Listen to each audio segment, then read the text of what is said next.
Peu de personnes savent comment ça se passe à l'intérieur même de la prison. La prison, c'est pas le Club Med, tout le monde n'est pas des grands truands, et il y a des règles qui régissent cette organisation interne aux prisons. Le système carcéral, on dénonce souvent le fait que ça ne fonctionne pas, mais qu'est-ce qu'on fait concrètement pour essayer d'améliorer ce système? Eh bien, il y a des gens qui s'en occupent de manière bénévole, ou non d'ailleurs, parce qu'il y a aussi un conseil central de surveillance pénitentiaire qui emploie plusieurs personnes à temps plein, de manière professionnelle, pour faire remonter de l'intérieur des prisons vers les instances fédérales tous les problèmes qui ne vont pas dans les prisons.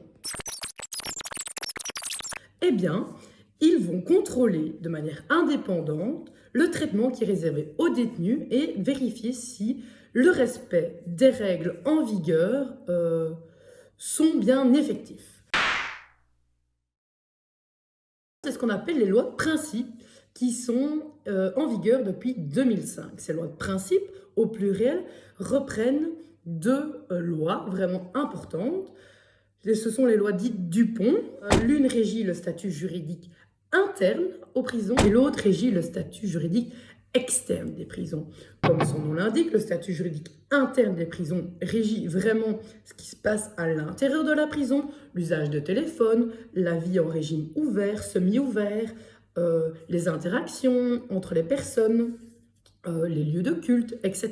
Le statut juridique externe, lui, régit alors tout ce qui est relation avec l'extérieur de la prison, les permissions de sortie, les libérations conditionnelles, etc.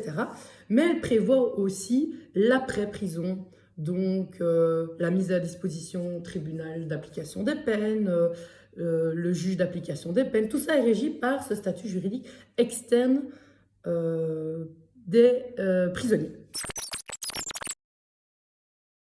Ce sont ces bénévoles qui sont rattachés à une prison et qui vont assurer une présence toutes les semaines dans la prison. Ils vont rédiger des rapports, ils vont enquêter un petit peu, ils vont vérifier que les lois sont respectées, notamment par exemple, voilà, pour une fouille à nu, il y a des conditions, il y a des règles. Est-ce que quand un détenu arrive par exemple à la prison d'Arlon, est-ce que ces règles sont bien respectées? Est-ce qu'il a droit à tout le matériel de survie auquel a droit un prisonnier? Est-ce que tout est mis à disposition? Est-ce que le respect des conditions sanitaires sont respectés? Donc voilà, tout ça sont des éléments auxquels les commissions de surveillance et les commissaires qui vont dans les prisons sont confrontés. Ils parlent avec les détenus, ils parlent avec les agents pénitentiaires qui font évidemment un boulot très important dans l'organisation de la prison. D'ailleurs, quand on parle avec eux et qu'on leur dit qu'on essaie de faire remonter des problèmes structurels aux prisons et de nous expliquer un petit peu quelles sont les lacunes du système, ils nous regardent toujours avec des grands yeux en disant « mais fou, vous êtes fous !» il nous faudrait la nuit pour parler de ça et on pourrait écrire un dictionnaire entier. Donc, un sujet pas facile, qui clive beaucoup et il y a beaucoup de choses à faire. On a pu remarquer notamment que le système pénitentiaire et même les établissements pénitentiaires n'avaient pas évolué tellement depuis le 19e siècle. Donc vous vous rendez compte, la société évolue très vite et tout le système pénitentiaire chez nous est au ralenti. Il y a cet organe, la commission de surveillance, qui donc vient vérifier le respect des normes.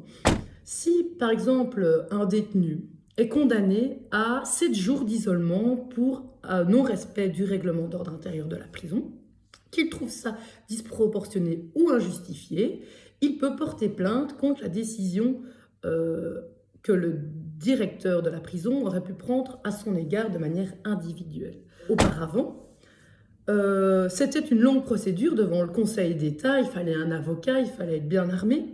Maintenant, depuis octobre 2020, donc c'est assez récent, les lois de principe ont instauré une commission de plainte. Donc ce sont 3 bénévoles, un président et 2 assesseurs qui vont avoir le pouvoir de statuer sur la plainte faite contre la décision prise par le directeur. Alors, il ne s'agit pas de remettre en cause le travail des directeurs des prisons, mais bien d'assurer l'effectivité d'un recours contre une décision qui peut être parfois disproportionnée, injustifiée. Et donc, on auditionne le détenu, avec son avocat ou non, le directeur de la prison. Les commissions des plaintes recueillent tous les témoignages qu'ils peuvent et puis ils statuent. Ils ont un pouvoir de réformation. Ils peuvent annuler la décision du directeur, confirmer cette décision en estimant qu'elle n'est pas disproportionnée et que c'était la réaction appropriée. Ils peuvent aussi demander au directeur de reprendre une décision. Ils peuvent aussi donner des mesures compensatoires qui ne peuvent pas être financières. Voilà un petit peu les éléments qui permettent à l'heure actuelle d'essayer d'améliorer le système carcéral, le système pénitentiaire. On le sait, les prisons, ça ne fonctionne pas.